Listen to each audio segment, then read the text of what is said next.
Now, do pet names drive you crazy? According to a new survey, most women can't stand being called bird, chick or babe. We were having a bit of fun with this yesterday and lots of you have been in touch with your views. So we're going to bring you some of those in a second. But first, we went onto the streets of the capital to ask women which phrases they'd like to be added to the banned list. Don't call me baby. You got some loving, baby, that'll never do. You know I don't belong to you. It's time you knew I'm not your baby. I belong to me, so don't call me baby.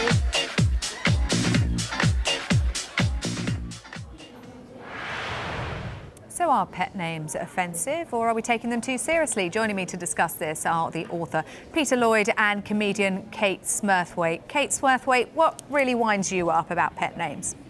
Well, it's not any particular name that bothers me. What it is the context in which it's used, isn't it? It's absolutely fine if you're, really good friends with somebody and they have a nickname for you and you like it and they know you like it. Great, fantastic. But the difficulty comes when you're trying to have a business meeting and somebody says, oh, hello, Martin. Hello, Simon. Hello, sweetie.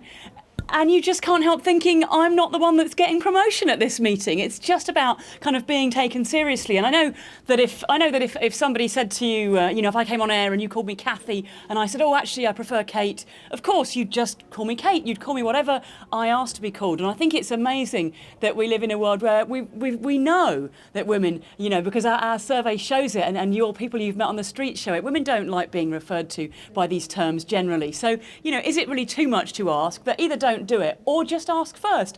Is it all right if I call you this? Do you mind if I call you this? It's just a bit of a habit of mine, and some women don't mind. Give those that do a chance to say what they'd rather be referred to as. Well, we've been doing just that. Let's have a listen to what Danielle has had to say. She's sent in this video explaining why she dislikes one pet name in particular.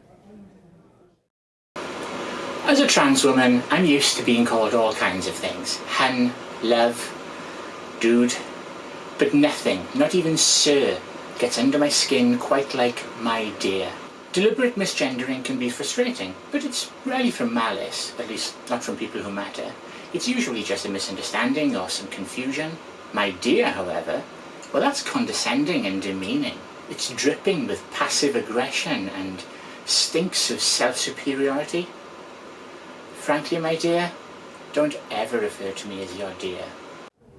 Carla, meanwhile, hates some phrases but loves others.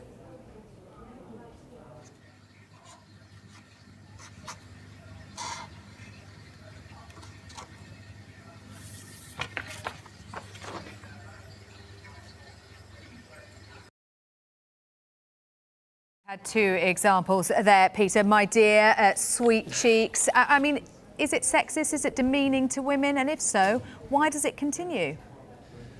Well, I think it's really sad that the free market and mainstream culture is entertaining this outrage culture, which it seems so pervasive at the moment. I mean, it's already taken over universities, and now it seems to be bleeding into advertising and marketing. I mean, this research was undertaken by Kellogg's. We know for a fact that banning words doesn't work, policing language doesn't work. It didn't work for Sheryl Sandberg when she wanted to ban the word bossy. It's not going to work now, and nor should it. It's Orwellian. It's like something from 1984. People just need to toughen up.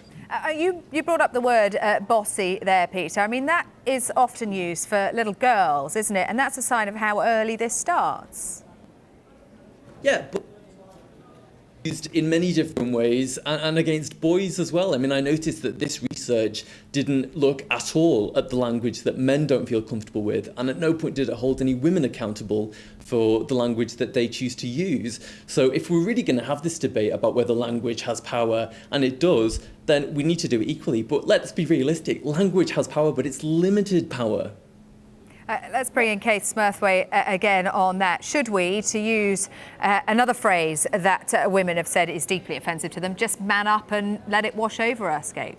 Well, I think Peter's kind of completely missing the point. Nobody is saying that words need to be banned, and interesting, he says, why are people so outraged? And yet not one of the people you interviewed was screaming or was outraged. They were just saying, this is how I'd rather be addressed. I don't really like this. And I think it's not a particularly shocking thing to say, this is the term I'd prefer. And I think, once people have made it clear what language they prefer, and it's pretty clear from this survey that women would prefer not, especially in the workplace, not to be called called babe and sweetie and love and those kind of terms, I think it's just not a big ask to say, hey, well, you know, if you've said, I don't want to be addressed that way, let's just not do it. In the same way that if somebody corrects you that they prefer to be called, you know, Mr. or they prefer to be called Ms. or Mrs. or Miss, just do what they've asked, because that's just polite and civilised. And I don't think anyone is calling for words to be banned. But if I say, oh, actually, my name's not Kathy, it's Kate, and you continue to call me Kathy for days and weeks and months,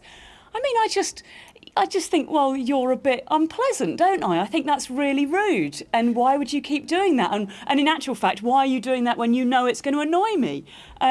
So I think it's not a big ask. What amazes me is that there's a pushback. Is people going, well, it's my free speech, and I can say, well, it is your free speech. Say what you like. But by the same token, I think women should be absolutely free to say, I don't like that term, and in fact, I might not answer to it. Well, I mean, Peter I agree, Kate. I agree with much of what you're saying, and I think women should absolutely be allowed to kind of, you know, modify the language that's used to describe them if they're not comfortable with that. But that applies to everybody. And because it's such a minor issue, it can just be done with a bit of humour on a case-by-case basis. It doesn't need to be a big issue. But I wonder, you're Peter really Lloyd, missing the point, some of the phrases that we're talking about could be described as being affectionate or humorous, for example. But there are others when you talk about women being ball breakers and when you talk about ambitious women with negative connotations that aren't necessarily applied to men, that we're talking in a little bit more serious territory here. Well, what I think is very interesting is that frequently it's women who use these terms to describe other women. So are we saying that we should be only policing the language that women use, or is it only a problem when men use it? And if that's the case, then why? Why is it only a problem when men use it? And what about But words nobody's that saying offend that. you, Peter, as a Nobody's man? saying that. Nobody is saying that. You know, nobody is saying these words are only a problem when men say them. We're talking generally about the terms that we use. And I find it very strange to have this like, well, what about women? What about if women say it? You know, women can say sexist things, you know, and black people can say racist things, and gay people can say homophobic things. None of these things are specifically about, you know, one group attacking on another. They're all about a culture and what kind of language we use in our culture. And we should all be looking at how can we use language better? Because as you said yourself, Peter, language does have power. So let's use that power to create a more positive and constructive culture. Peter, and it's not about some sort of moratorium on individual words, tearing them out of the dictionary. It's about being part of a conversation about the best respectful language, especially in the workplace, where people really have a right to be treated respectfully. We are unfortunately running out of time. But Peter, I just want to get one final thought from you. Are there words that are used to describe men that offend you? Not particularly, and if there are some I don't like, I certainly wouldn't want them banned. But it always goes back to that old adage: sticks and stones may break my bones, but there will always be something to offend a feminist. Peter Lloyd. That's just obnoxious. Peter Sorry, Lloyd you have to give me a chance to respond to that. That is ridiculous.